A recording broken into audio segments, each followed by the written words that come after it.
Good morning and welcome to the Zoom event Europe After Brexit, UK After EU, organized by the European Parliament Liaison Office here in Croatia. My name is Dragan Nikolić and I'm going to be your host in the next 75 minutes here in Europe House in Zagreb. The EU-UK Trade and Cooperation Agreement is conditionally applied from 1st of January this year. The full entry into force of the agreement requires the consent of the European Parliament, as negotiations on the future relationship were concluded only before the end of the transitional period, and the agreement was signed on 30th of December last year. The European Parliament's democratic scrutiny process has not yet been completed. Members of parliamentary committees are currently reviewing and considering the text before voting in a plenary session, in which the accompanying resolution as well will be adopted. The agreement reached allows for free trade without quotas and customs duties for goods complying with the rules of origin, cooperation in a number of sectoral areas of mutual interest, judicial and institutional cooperation, and ways to resolve the possible disputes. But the most important question in this moment is the following one: does all that functions and works these days in the everyday life? On the political, economic and social consequences of Brexit, the new EU-UK relationship, we are going to discuss today with our distinguished guests. In Brussels, there should be Tonino Picula, member of the European Parliament, representing group of the Progressive Alliance of Socialists and Democrats, member of Committee on Foreign Affairs. Good morning, Mr. Picula.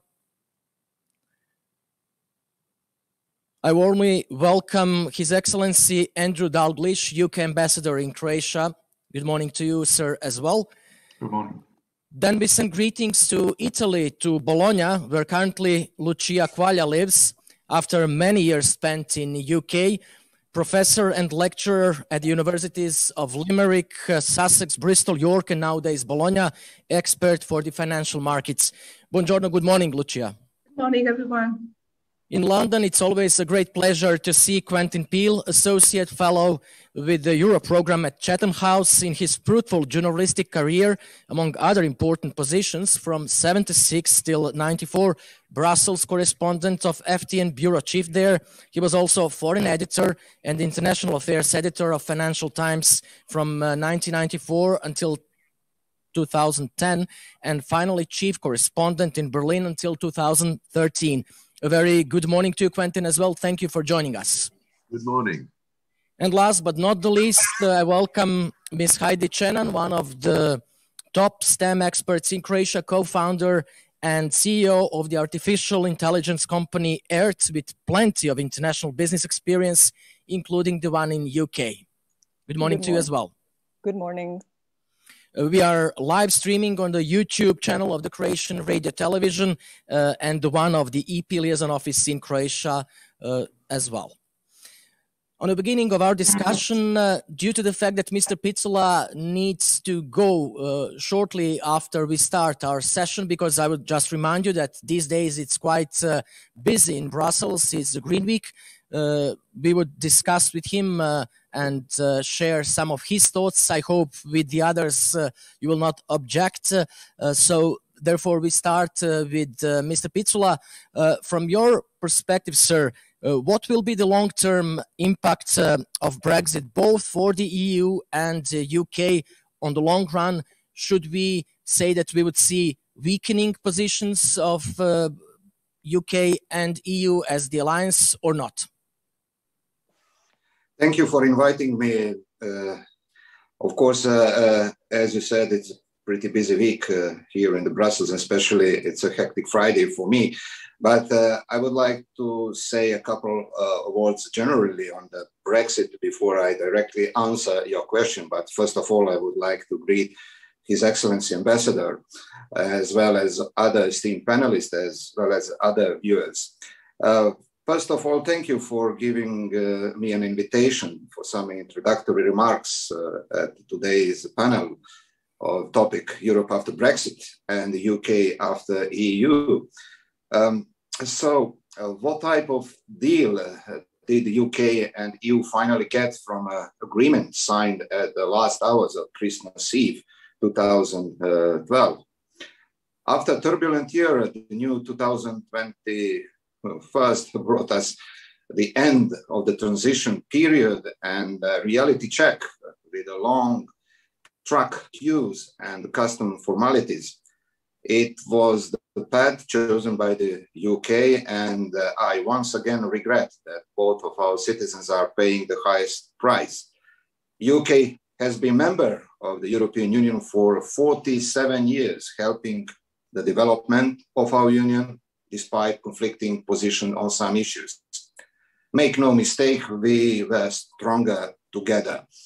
Instead, we have reached a deal either side can't be truly happy with. But with the EU holding its ground, it's managed to give limited number of concessions to UK based on its unwillingness to reciprocate on key issues such as a free movement of goods, services and people. European Parliament has insisted throughout the negotiations on several priorities, such as rights of EU citizens, respecting Good Friday Agreement, preserving its internal market, customs and particularities related to it. We have also insisted on securing and protecting our workers, our industry, and our established practices. The UK is today a third country trading with the EU outside the European Single Market and Custom Union. The Trade and Cooperation Agreement therefore secures tariff-free trade of certain goods, but it still disrupts trade on grand scale. Many companies in the UK are facing devastating export stop, increased costs and delays that deem trade unviable. Many UK businesses are open to EU subsidiaries or have already moved production or key offices to mainland European Union. Trade in services has been brought close to a halt due to the lack of the free movement of the people and the regulatory alignment. A deal on financial services seems not to be on the horizon due to vested interest of more than a few EU members, and the EU has already gained more than 6 billion euros to its market on London City's expense. Immediate result, the volume of exports going through British ports to the European Union fell by a staggering 68% last month compared with January last year, mostly as a result of problems caused by Brexit, as published by the Observer based on information obtained from the Royal College Association. As everything on social media comes with a hashtag, one of the most popular concerning Brexit in the past couple of months is the hashtag taking back control, where people post all the unkept promises the Brexiteers gave to the UK public during the campaign. This UK government that so vehemently campaigned for Brexit admits itself the net negative impact of the UK GDP to around 5% in the next 15 years. Businesses are not facing minor adjustment, but major structural changes. And with the current political climate in UK, sadly, I don't see any renegotiation of the deal anytime soon. For the EU, the CA will mostly negatively impact EU companies that trade with the UK and rely on integrated supply chains involving the UK. However, much larger European single market also allows these companies to divert economic activity away from the UK. Most of us know how we got here, and I myself have been more than sad to see my UK MAPS colleagues leave European Parliament. But here we are. While the deal reached is the basis for the future relations, so are our shared past and culture in the past 45 years and long before that.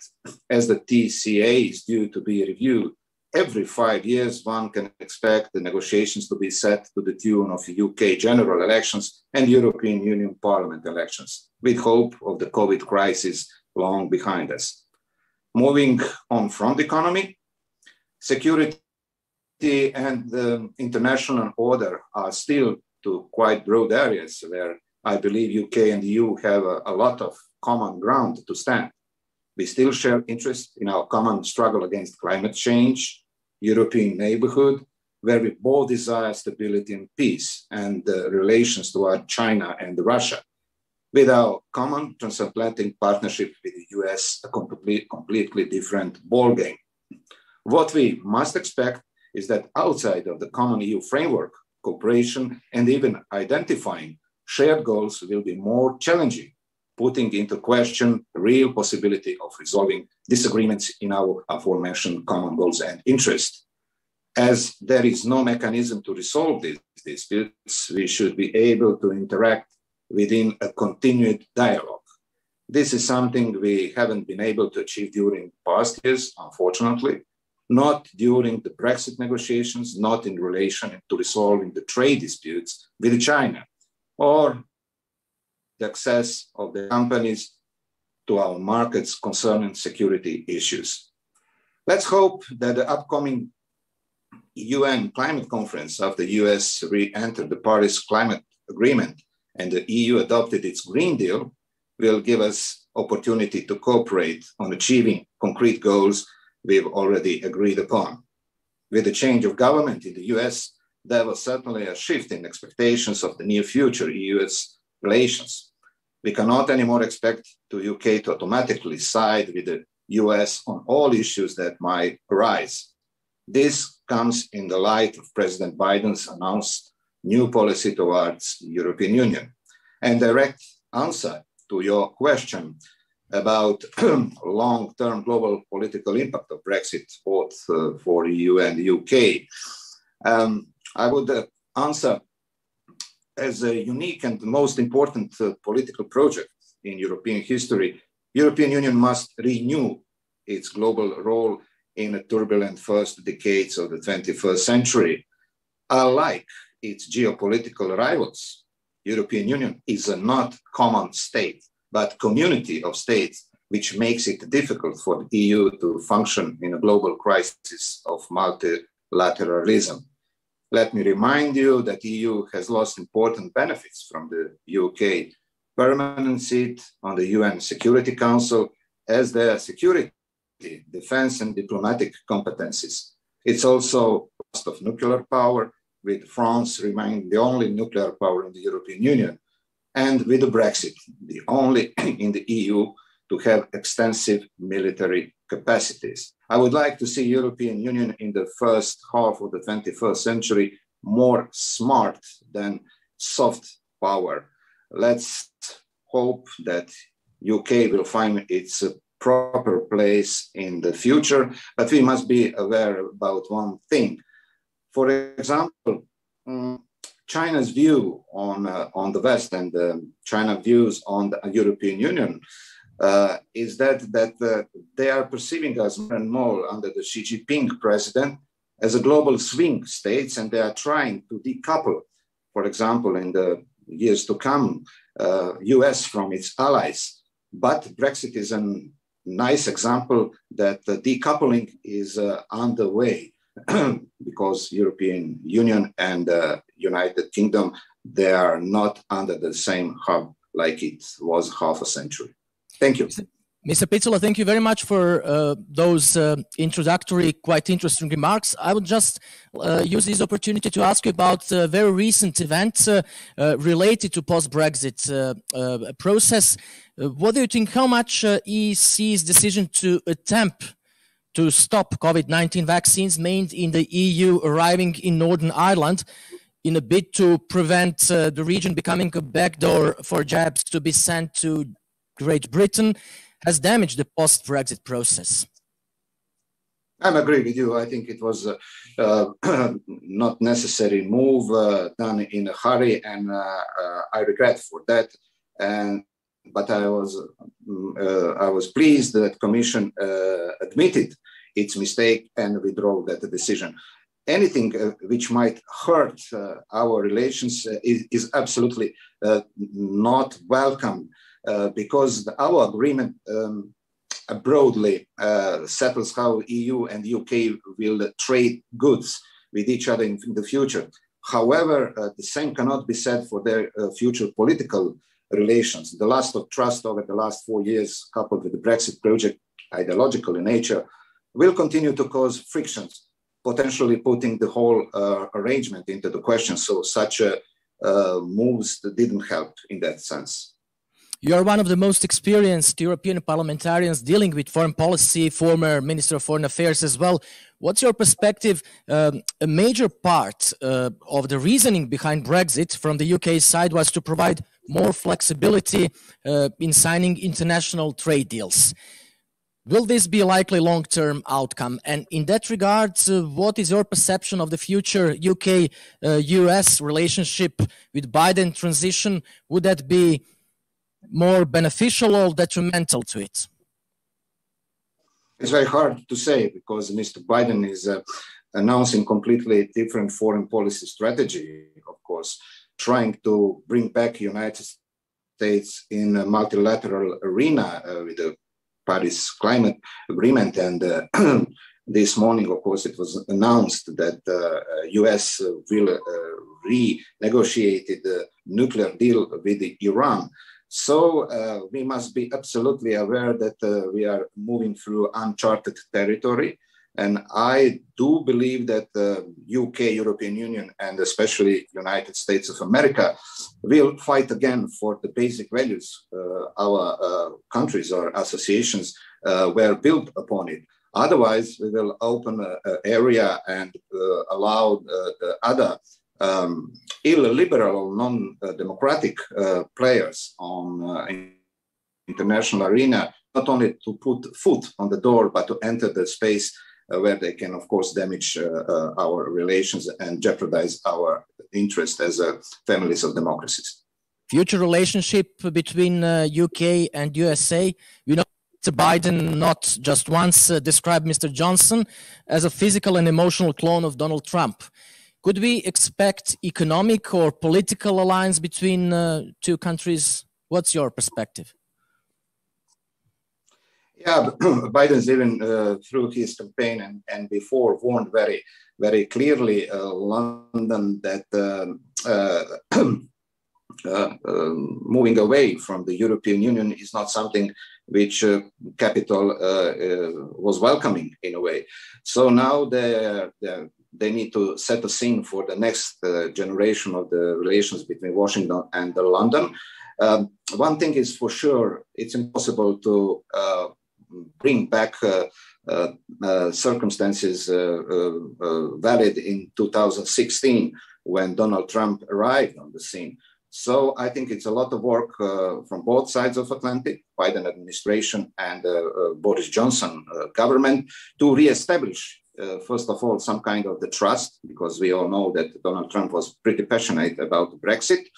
And I think if you want to, generally speaking, strengthen position of the West, we need not to put a blind eye on what had happened in the past, but we need to find a common ground, especially because there is a lot of common denominators. We can regain trust, as I said, fighting against the climate changes and fighting against all kinds of the security threat, because I think it's very important to put that into the focus when planning future relations.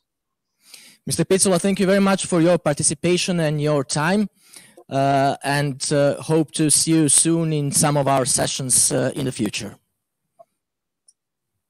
Thank you. Your Excellency, Dalgleish, you have heard Mr. Picula from Brussels. Please, if you have remarks regarding his positions or thoughts, you share it with us. If not, I would as well ask you a question, first of all, related to health, public health issues. We know what happened with that move of European Commission and the COVID-19 vaccine program. What was, from your point of view, a UK-EU agreement on facilitating supplies of medical products when negotiations were done? Yeah, thank you very much, Mr. Nikolić, and thank you, Mr. Picula. You covered a lot of ground there. Much of what Mr. Picula said, I'm able to agree with. Much of what he said, I don't agree with as well. Like? Start with the United States, for example. We have never been in a situation where we have simply automatically sided with the United States. That's not British foreign policy, and when we disagree, then we stand up and we say so, as we have done numerous times in previous years. So none of that changes the fact that there is a very, very strong relationship between the UK and the US, that overrides personalities. And whatever Mr. Johnson had said about Mr. Trump and Mr. Biden had said about Mr. Johnson, we still managed to get on really rather well. And yes, it does take hard work because we've got a lot of respect for each other, but it does tend to work. Yes, the United States, in the form of Mr. Biden, regretted the UK's departure from the European Union, but it's accepted it, and it moves on, and we look at the future. And that's how our relationship is characterised. When it comes to foreign policy, I agree with what Mr. Picula said. The European Union has found it traditionally rather difficult to form a firm, meaningful foreign policy that bites, that has effect.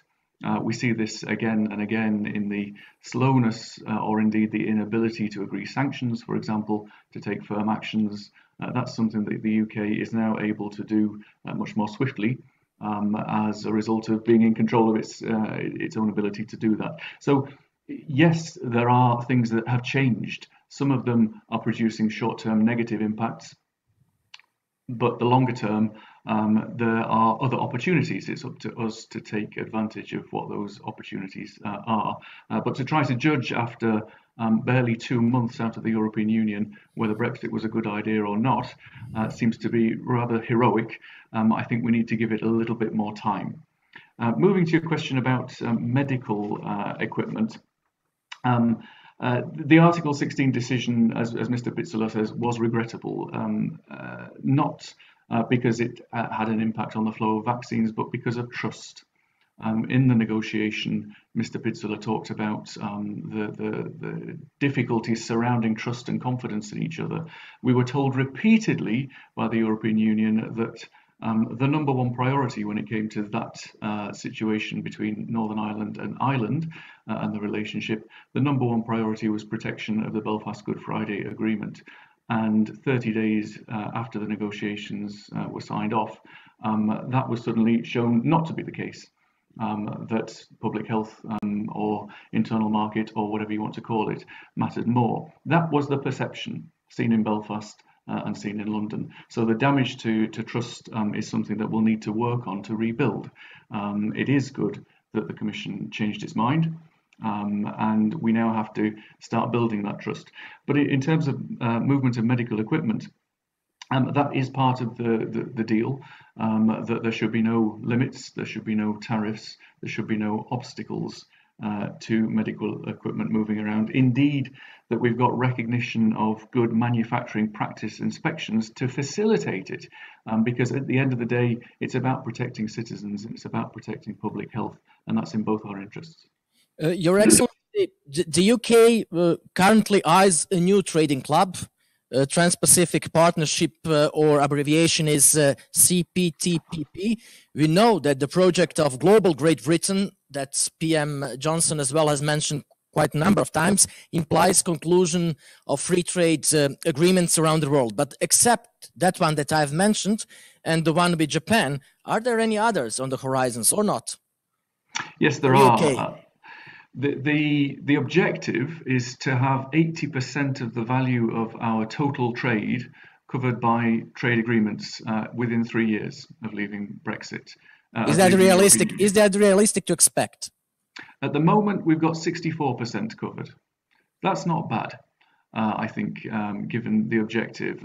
We have a deal with Japan, with Singapore, with Israel, with Switzerland, with Turkey, with Norway. There's a list of 64 countries or trading blocs where deals have been either agreed, signed in principle, or indeed ratified. So we're making good progress there. And this, in a way, is the point, that there is a world outside the European Union. It doesn't mean we disrespect the European Union or we don't value it. But looking at who we will need to do business with in the future, the borders need to be beyond that of the European Union. And now that we're not in the customs union, we are free to be able to make those kinds of deals.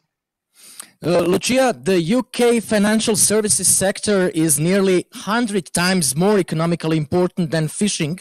And we know what happened with fishing as one of the most disputed issues in the negotiations, and pays a whopping 11% of all taxes. However, it was almost totally ignored in the Brexit negotiations. Why is that so? Why the voice of the City of London has not been so much heard in that regard? And what were the main topics regarding financial services during the negotiations? Okay, that's very interesting, because in the past, the City of London, the UK financial sector has been quite influential in shaping UK public policy. So it's quite surprising also from a political point of view why this was not the case during the Brexit negotiation. And I would say there are three main factors that account for this. The first one is that the City of London, so the UK financial sector itself, was somewhat divided on this issue. The vast majority of the city was against Brexit and then in favor of the softer form of Brexit possible. But then there were also some financial services. I'm thinking about, for example, hedge funds that are actually quite in favor of Brexit. So a division within the city. Second point is an institutional explanation, is that in the past there was a very good connection, is called in the literature, so the nexus between the City of London, the Bank of England and the Treasury.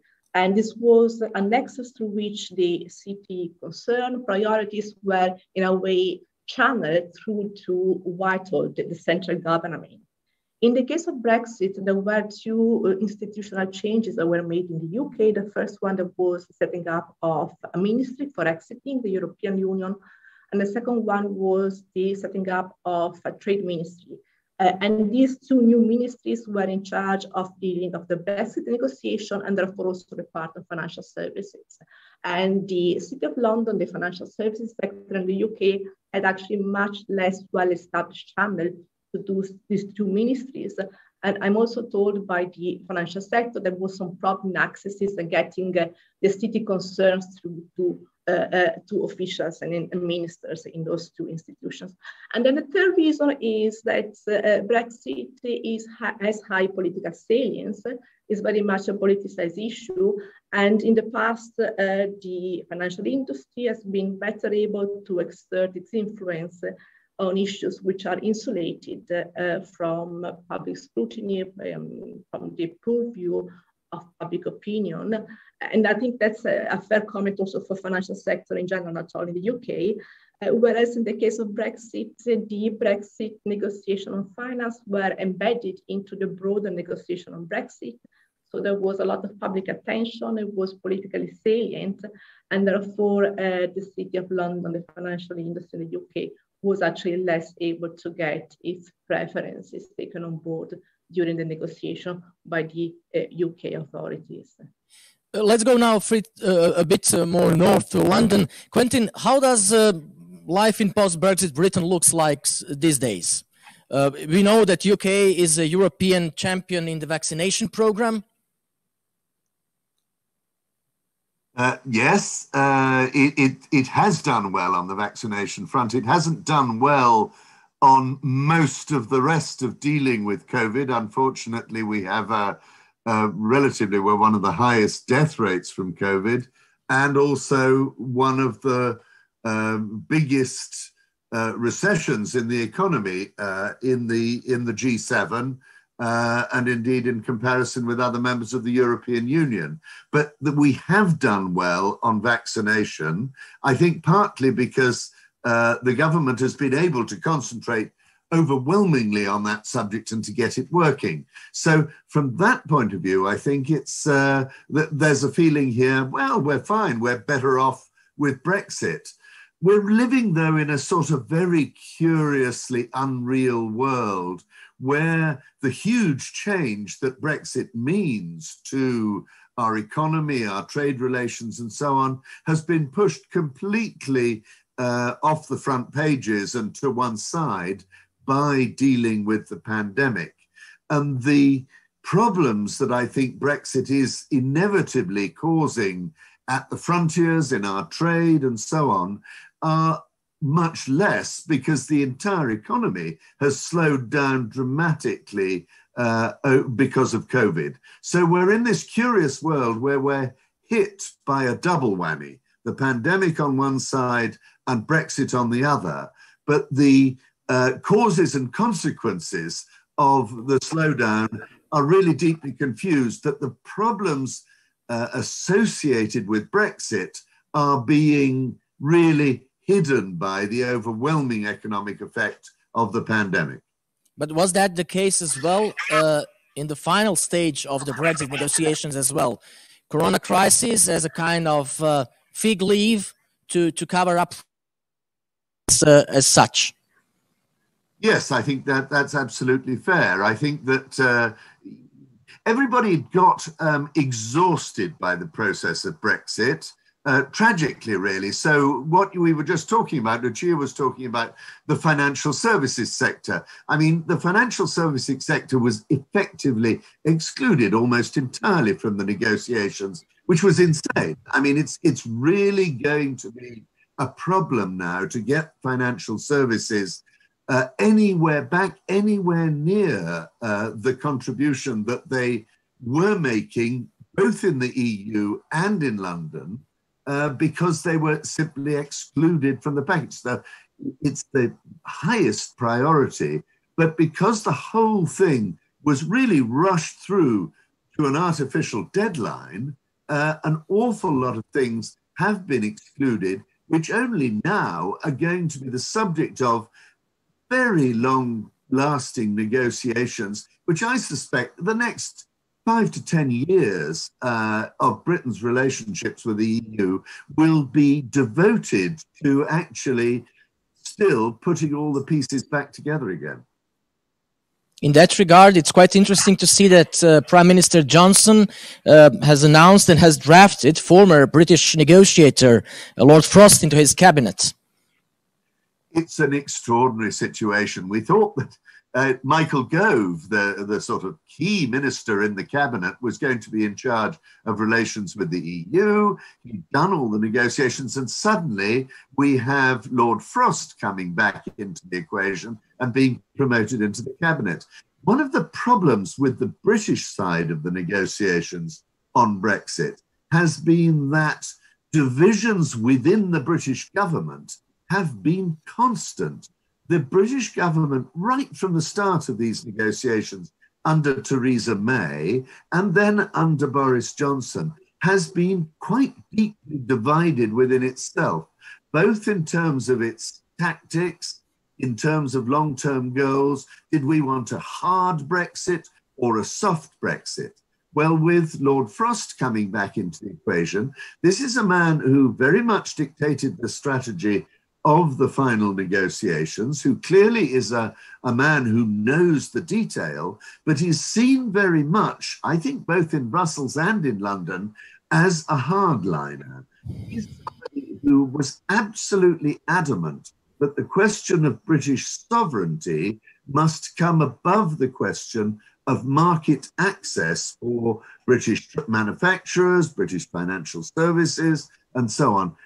So market access came second, sovereignty came first, and by putting him back in charge of the relationship, it looks as if it's going to be a fairly hard-nosed British government conducting those negotiations. We've got one classic example at the moment, which is an extraordinarily unnecessary aggravation of the relationship, with the UK government refusing to give full diplomatic status to the EU ambassador in London, which is already causing problems in terms of communication.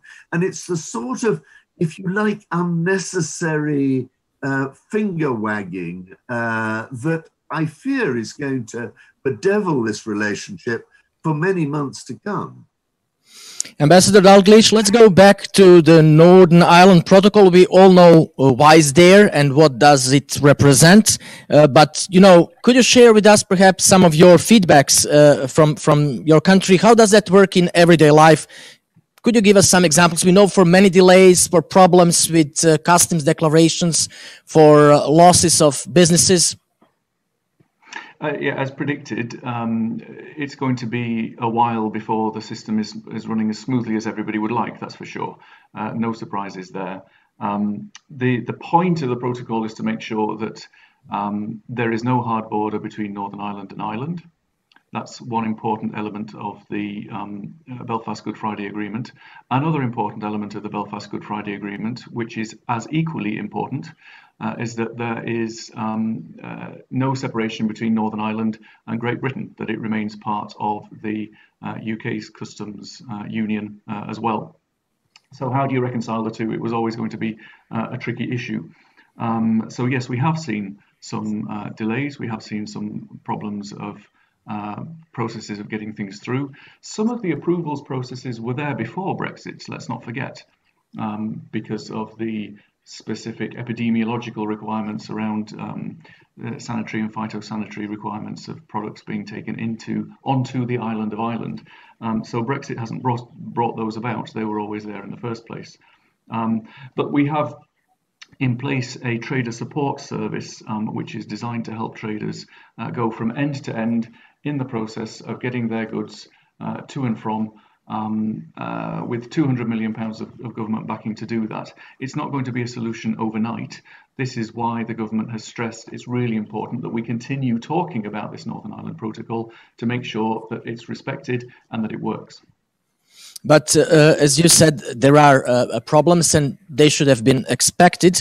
But is it, for instance, true that you really need, 71 pages of paperwork for a lorry of fish to export to the EU? UK meat producers are saying and claiming that what used to take them 15 minutes, now it's 3 or 4 hours on average for one particular load. How your government is coping with that? It's for sure that if you leave the customs union, then you have to work according to different rules. That's absolutely clear. I think some of the exporters were on the belief that they'd just carry on as normal. If a deal is done, then nothing changes. That's not true. That's what we're seeing now. And yes, indeed, those forms need to be filled out. Compliance needs to be shown, particularly when it comes to things like live animal exports, fish. The rules that are in place that we respect, that you have to comply with for getting into the European Union market, are significant and require a lot of certification. And again, the government is working very hard to make sure that exporters understand what the rules are able to comply as quickly as possible. We are seeing difficulties. There's no denying that. That's the case. But we will overcome those difficulties. We're still very, very early days. UK government says that the trade agreement with the EU reflects the UK's new status as an independent coastal state and protects and promotes the rights of fishermen across the UK. But why then there are so many complaints from exactly fishermen, especially from Scotland and Wales? Does that mean that really, as some analysts have said in the final stages of negotiations, it was lost for UK when it comes to the fishing? I don't think so, because those fishermen are seeing in the first year of the deal that was done, we have a 5.5-year transition period before we move to allow everybody to adapt, before we take absolute complete control over all our fishing waters. And in that first year, quotas have increased 15% for British fishermen. So they will be seeing a growth in what they can catch. It doesn't mean they can go and catch anything. You know, the UK is one of the world's leaders when it comes to protecting the environment. And that means keeping our oceans and seas healthy, and that means managing our fish stocks. So people who are expecting leaving the European Union means you can go out and catch whatever you want are going to be disappointed. But as you said yourself, Mr. Nikolić, 71 pages of customs form is not something that anybody would welcome, and there will be some frustrations until we manage to streamline those processes. Quentin, fisheries, which contributes only 0.12% of GDP to the British economy, threaten to sink the overall trade agreement worth billions of euros. Somehow it has become a symbol of restored sovereignty, and in coastal communities which have largely voted for Brexit, expectations have been created about the post-Brexit time. Now those people are saying that Mr. Johnson has betrayed them. Yes, particularly in Scotland, where I think the increased quotas that the ambassador referred to have made very little difference. In fact, they've seen that their quotas have barely increased at all. I mean, fisheries was one of the great hypocrisies of these entire negotiations. They were turned into a huge political issue by those fighting for Brexit, totally ignoring the fact that the far most important aspect of British fisheries was the sales to the continent of shellfish and other fish, and that the numbers employed in the actual fishing industry were very small. That was one madness, that we were actually going to endanger our sales of fish to the continent in order to be allowed to fish a bit more in our own waters. But having said that, the other problem was, I think, that basically the fishing sector were lied to, that their lives were going to be transformed. The British have, for a long time, actually had given far more of their quota away to the huge factory ships and trawlers rather than the little inshore boats of the local fishermen. And they were never going to get anything decent out of this deal. So it's a real tragedy for that, for the fishing industry. I don't think that there's going to be any significant benefit to them at all from this whole process. And they feel as betrayed as anybody. Let's go a bit back to the financial markets and business. Lucia, is there still a desire for widespread deregulation to create what some, including Prime Minister Johnson, have styled a Singapore on Thames?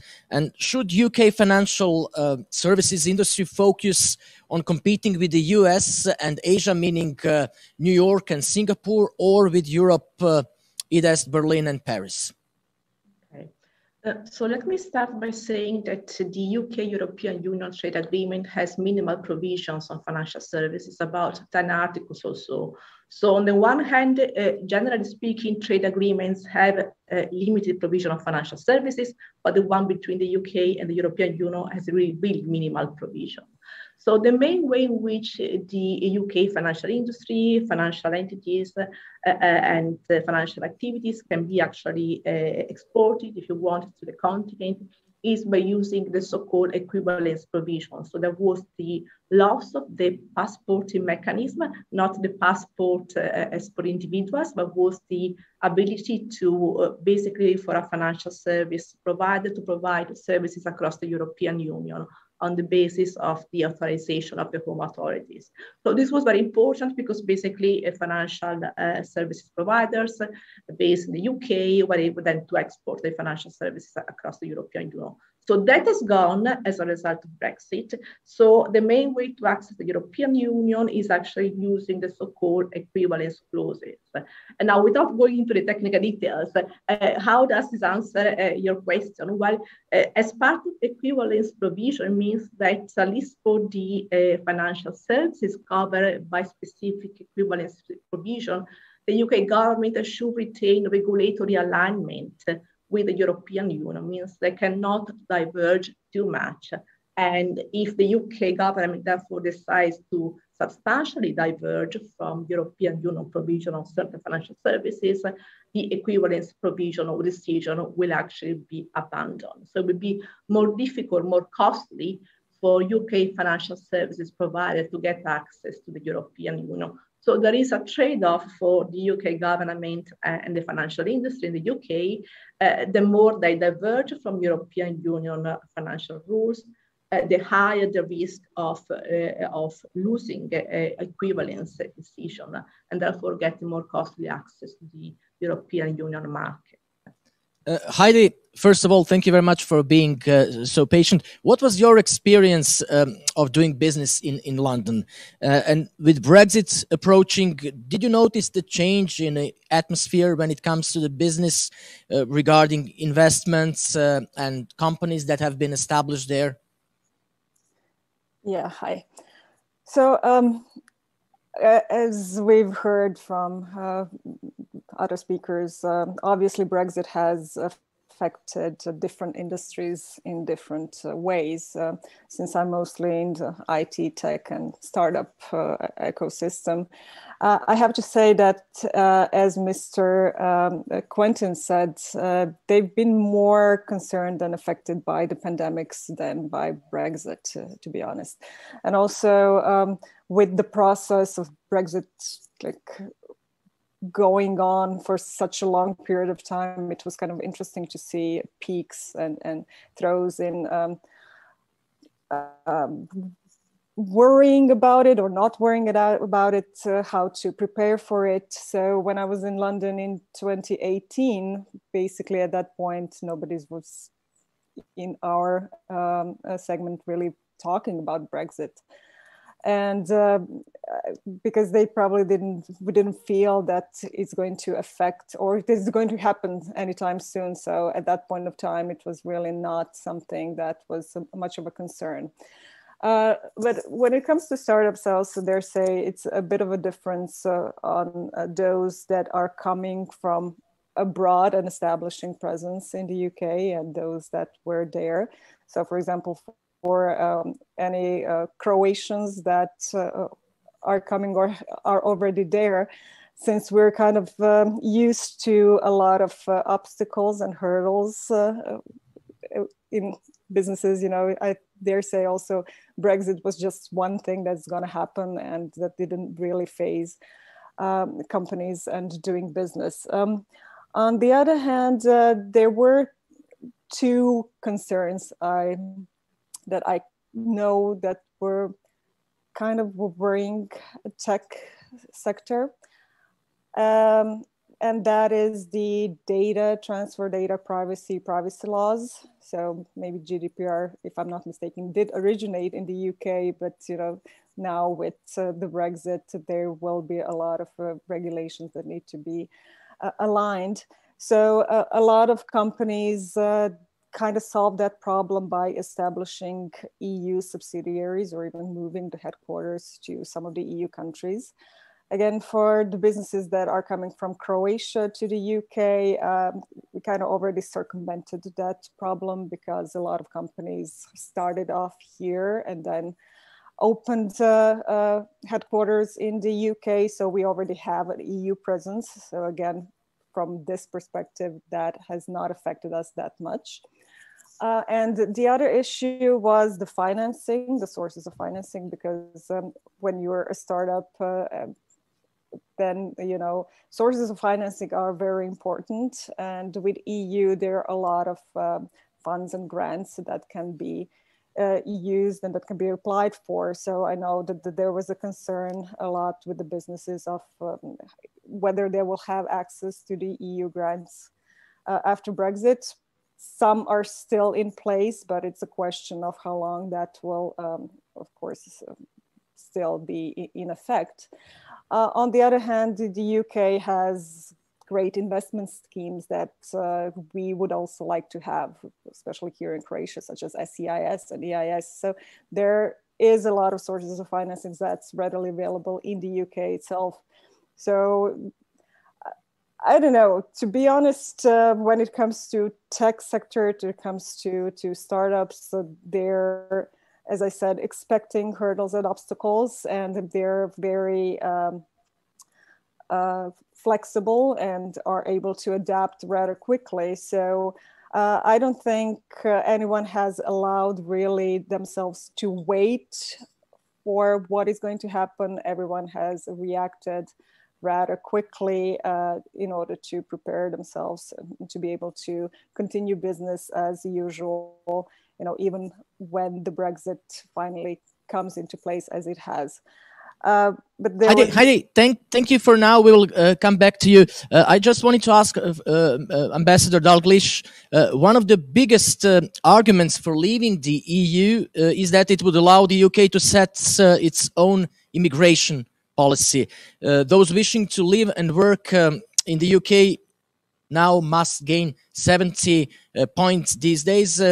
We are talking pretty much about perhaps Australian model of immigration influx. Is that just a way to reduce the entry of unskilled labor force to the UK? And do you see changes of the UK's labor market already? Yeah, I think that's right. That one of the promises made was that we would have a different immigration policy, one that being a member of the European Union wouldn't allow us to have, at least within the European Union, because of the principle of free movement. So that has been introduced as a policy that applies to anybody coming from outside the UK to work in the UK. It's far too soon, I think, to see whether we've got a changing. We've already seen a change in our labour force. We'll have to see what happens next. But the point is, yes, to be able to be more in control of who we allow to come to work in the United Kingdom. Like it or not, rightly or wrongly, that's what the policy objective was, and that's what this policy is being delivered. But I think it's worth picking up points hinted at by Ms. Ćenan, that the UK remains a very desirable destination when it comes to foreign direct investment, with second largest in terms of value in the European zone, and the largest in terms of number of projects. So there's still a great interest in coming to work in the UK. But as well, there is a fast-track visa system to keep the UK open for the talented scientists. That's right. And that, again, is about the flexibility that we now have over our own immigration system to be able to take decisions like that. Quentin, let's go a bit back to North Ireland Protocol. Cabinet Office Minister Mr. Gove, as you have mentioned him, said an urgent reset was needed to the protocol governing checks on the trade between Great Britain and Northern Ireland. And unionists as well want this protocol to be scrapped. They say it damages trade and places a border down the Irish Sea. Is this protocol the only viable way to protect Good Friday Agreement? I think it is very important in trying to protect the Good Friday Agreement, and that although there is a lot of hostility to the protocol from the unionist side in Northern Ireland, I think that both the British government, Brussels, and of course the Irish government have made it very clear that they think this has got to stay.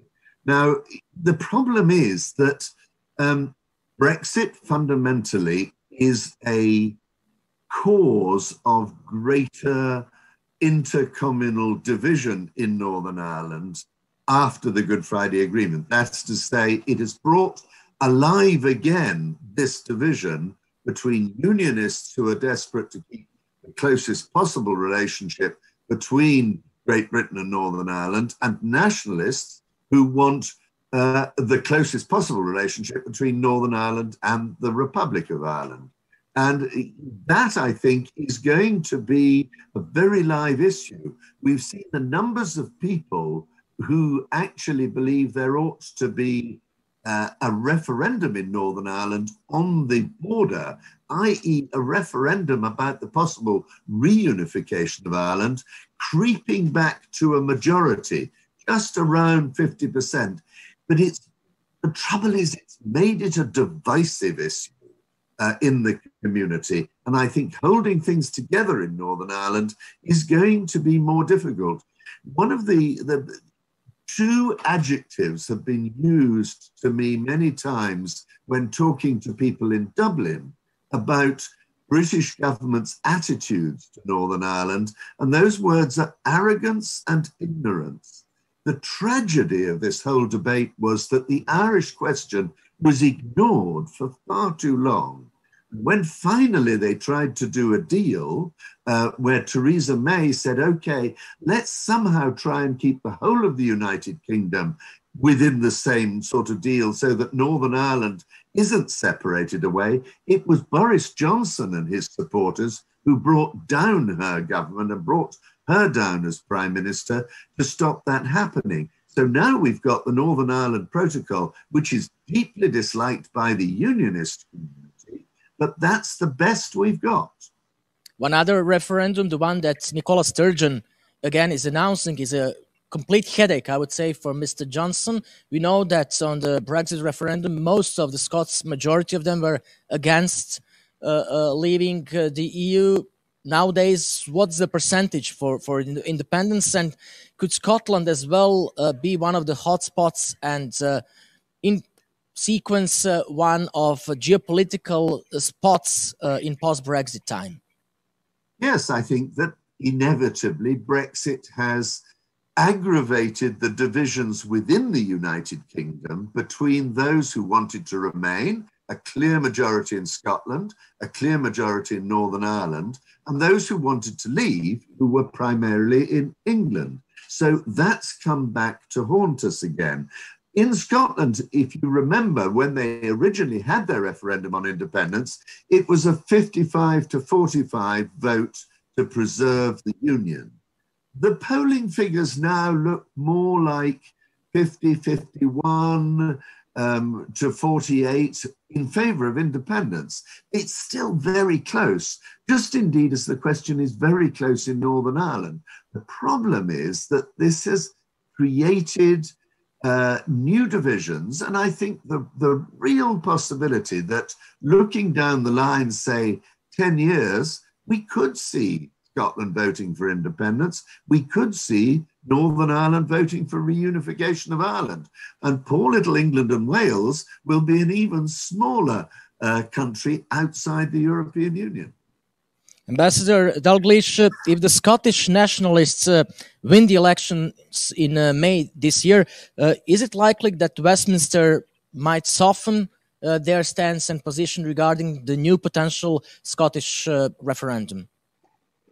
Well, I'm not going to speculate on who might win elections and what they would do if they did. But looking back at the terms on which the initial referendum was agreed by Westminster and the powers to take the legal process to have a referendum in Edinburgh under the Edinburgh Agreement, that was back in 2012, I think. The deal was accepted on all sides that this is the once-in-a-lifetime referendum, and that was less than 10 years ago. So whatever happens, I don't expect to see Westminster changing tack from that. But this is a democracy, this is politics, and we all know anything can happen within the rules. Let's go from the level of high politics a bit lower to the everyday life. We know that the UK no longer participates in Erasmus, the EU student exchange scheme. British PM Johnson says it is too expensive, or he said that during the negotiations. Instead, British students could participate in the World Exchange Scheme program known as Stirring.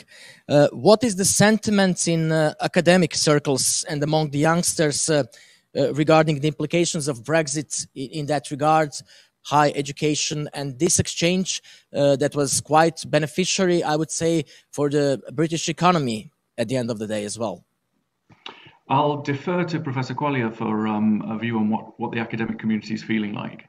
But I think the point to note here is that when it comes to value for money, Erasmus was a poor model for the UK.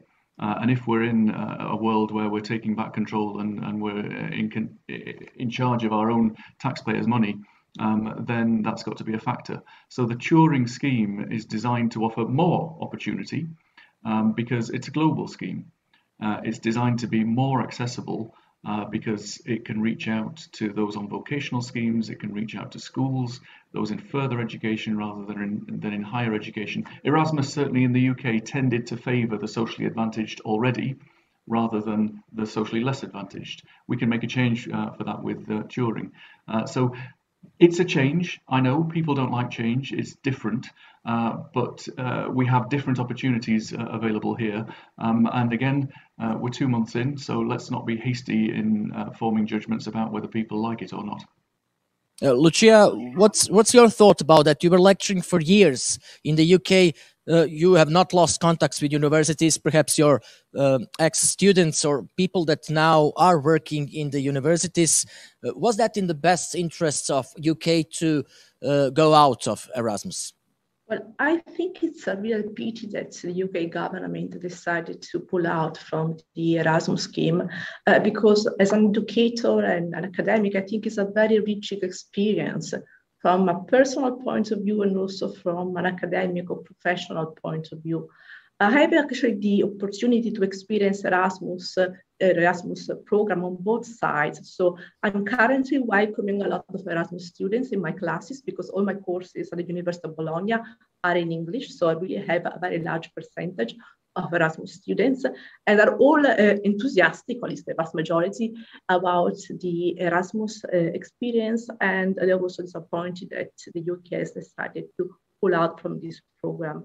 I should also add, I experienced the Erasmus program also from the other side of the table. I was myself an Erasmus student in the UK back in 1994 at the University of Bradford. So that was my first, if you want, international experience.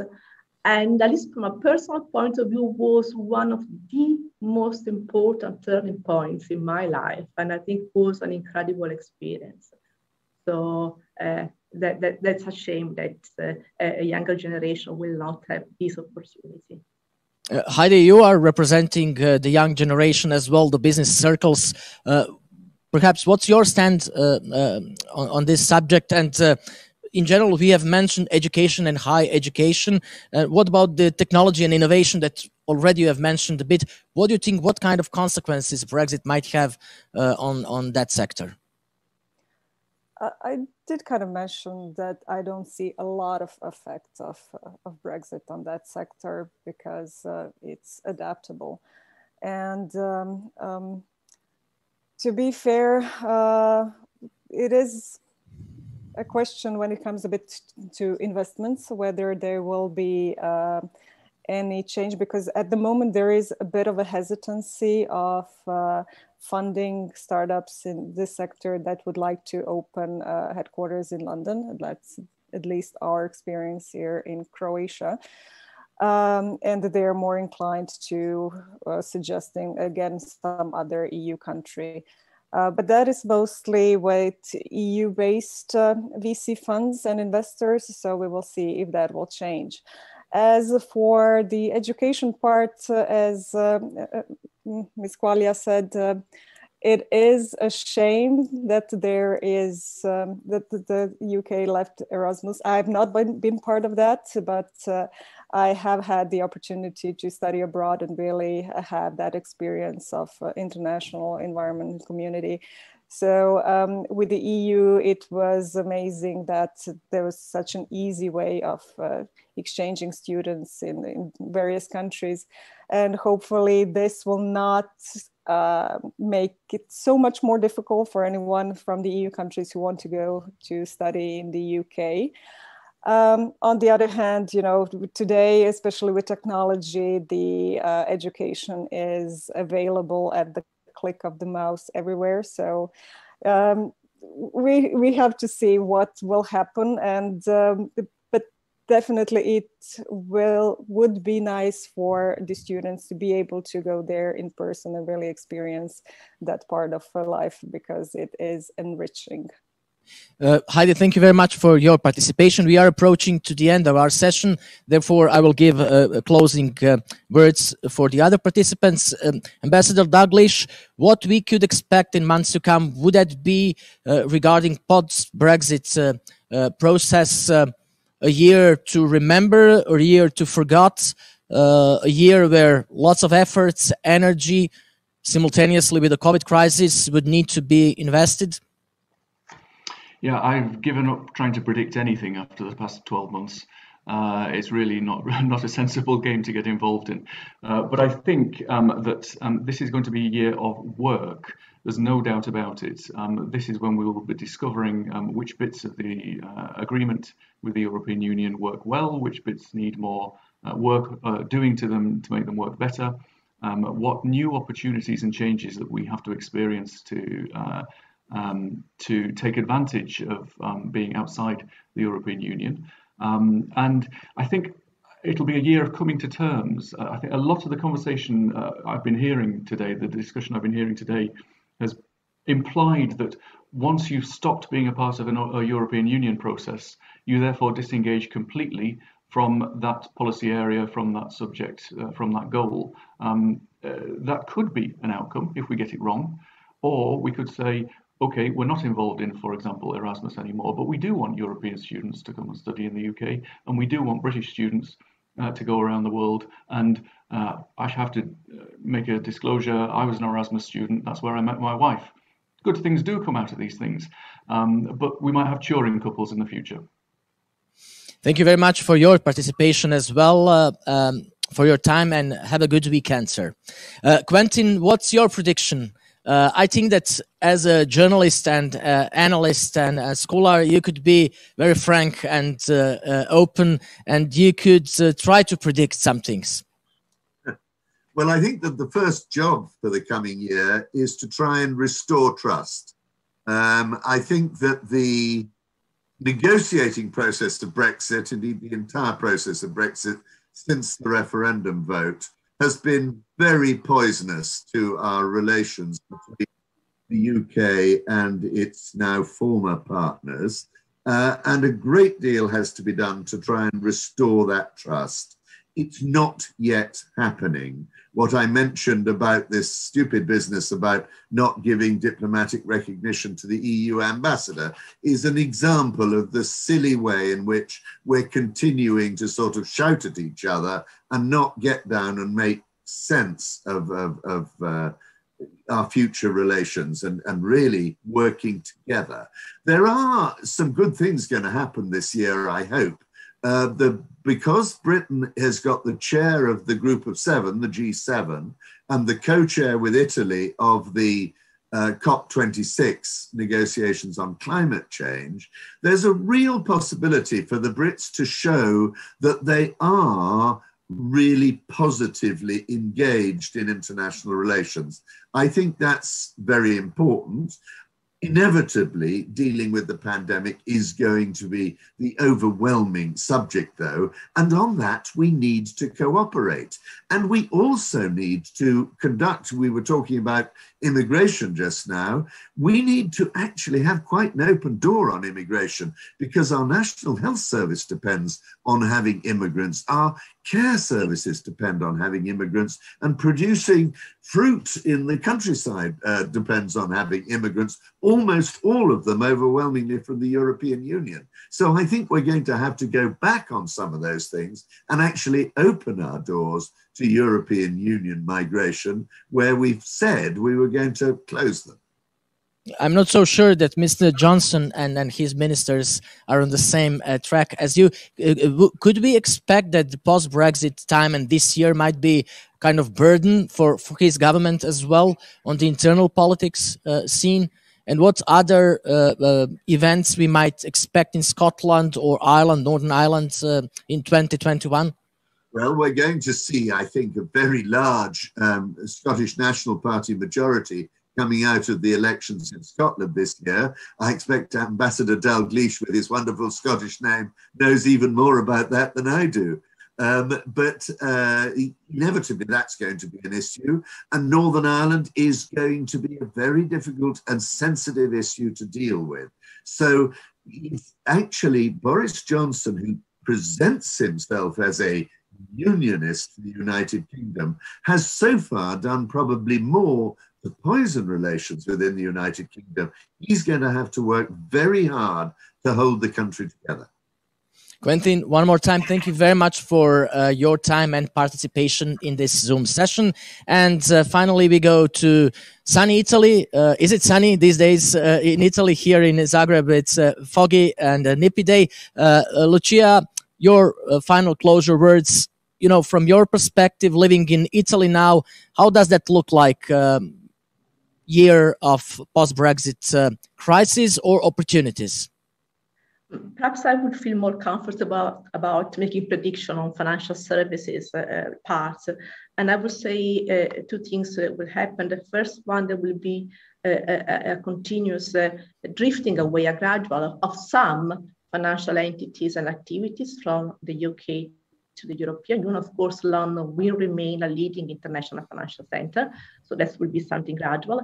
And the second one, I also would expect an ongoing set of negotiations between the UK and the European Union concerning financial services, equivalence, access, and so on. So Brexit negotiations are not over yet, at least for the financial part. Thank you very much to you as well, and have a nice weekend. Thank you for your time and patience and interest. This was a Zoom event, Europe after Brexit, UK after EU, organized by the European Parliament Liaison Office here in Zagreb. Have a nice time and see you very soon, I hope.